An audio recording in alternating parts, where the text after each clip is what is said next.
Marathon training week 9, day 3, on a very windy day. You're not hearing the wind because I'm using a wireless mic, and the mic has a windscreen. Check, check, 1 2 1 2. So you're not hearing the wind blowing all over the place. I think we're having wind gusts of up to 20 miles per hour. As you could probably see, oh, the flag is not up. Usually there's a flag behind me. You probably took it down for maintenance. But if the flag had been there, you would have seen how windy it is. But as I said, I like this camera in that it has a wireless mic that I have the option of either attaching it to my lapel, which is not ideal if I'm on an easy run. It's just too much activity going on with the breathing and with the rustling on my jacket.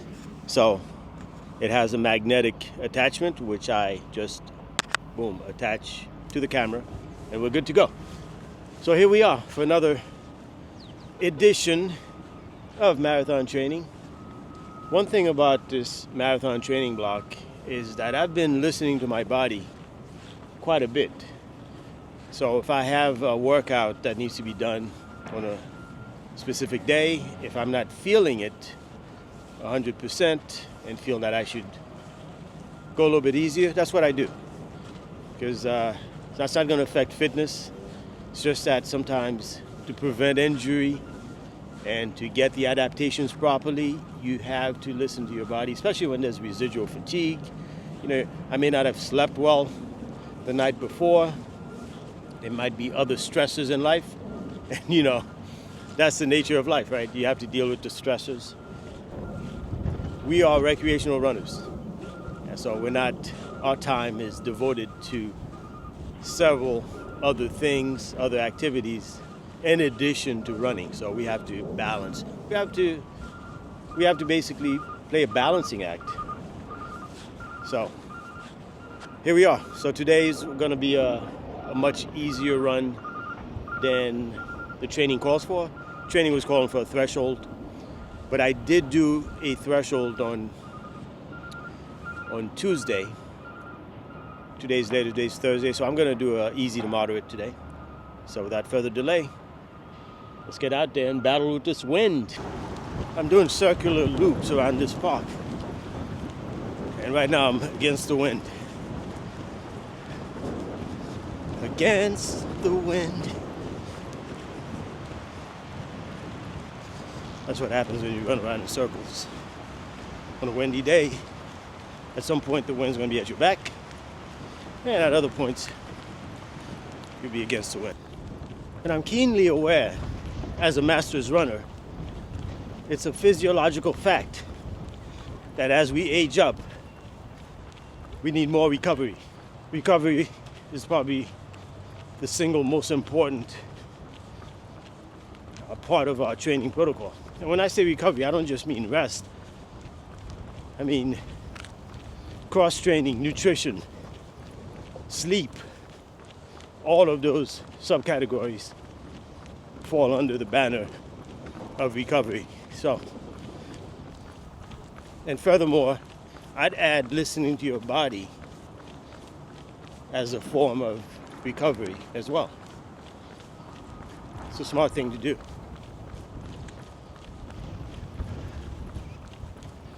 This wind is brutal, but hey, gotta deal with it. Never know what you might get on race day. Gotta get that mental fortitude, mental resilience into your training as well.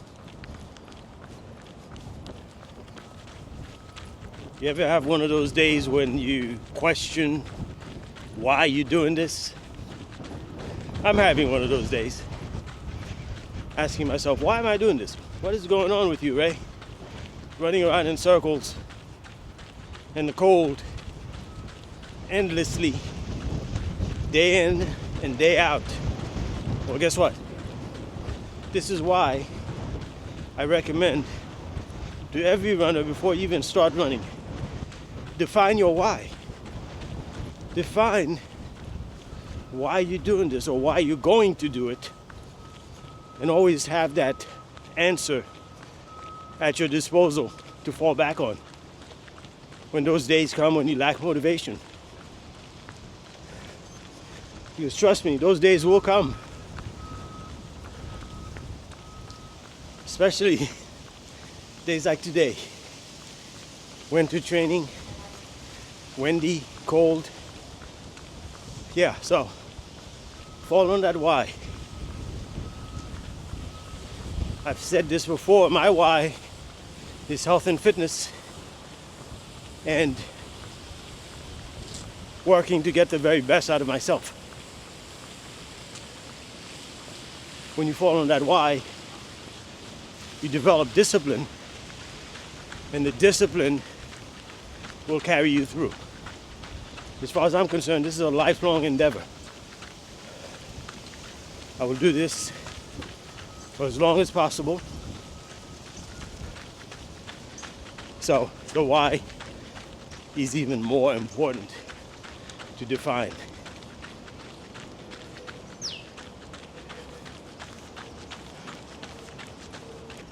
All right, I'm gonna put the camera down so I can focus on this run. As I've stated before, I usually run with the camera the first mile, the warm-up phase, and the rest of the run. I put the camera away so I can be hands-free and focus on my form, focus on my breathing, and the run itself. So I'll be back at the end of the run.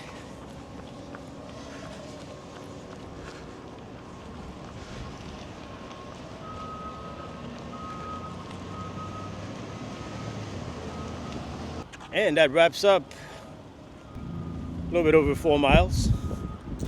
Easy to moderate pace. Felt good. Although the wind picked up, it was pretty brutal with the wind, but I felt comfortable at that pace. That is my easy pace. 10:15, 10:30 is my easy. And as I've always said, easy is relative. What's easy for me may not necessarily be easy for you based on your fitness level. So you have to work within the parameters of your fitness and get the job done. That's the thing about running. Running takes months and years to get to your goal. Don't expect any shortcuts. Don't expect that you're gonna be at your buddy's fitness level that's been running for 5 years longer than you have. No, you have to go at your pace. It's you versus you, and set some goals, pursue those goals, and get to them to the best of your ability. At the end of the day, it's all about becoming a better version of yourself, bettering your best, and having a great time. Running is a great sport, so enjoy yourself. Thanks for listening. Thanks for watching. I think I'll be back later for a part 2 because I feel good enough to do a double today, so I'll do another 5 later this afternoon to give me a total of 9 for the day. This week is going to be a 55-mile week, and I may do my my second 20-miler this Sunday for my long run. And that's it for now. Hope your training is going well.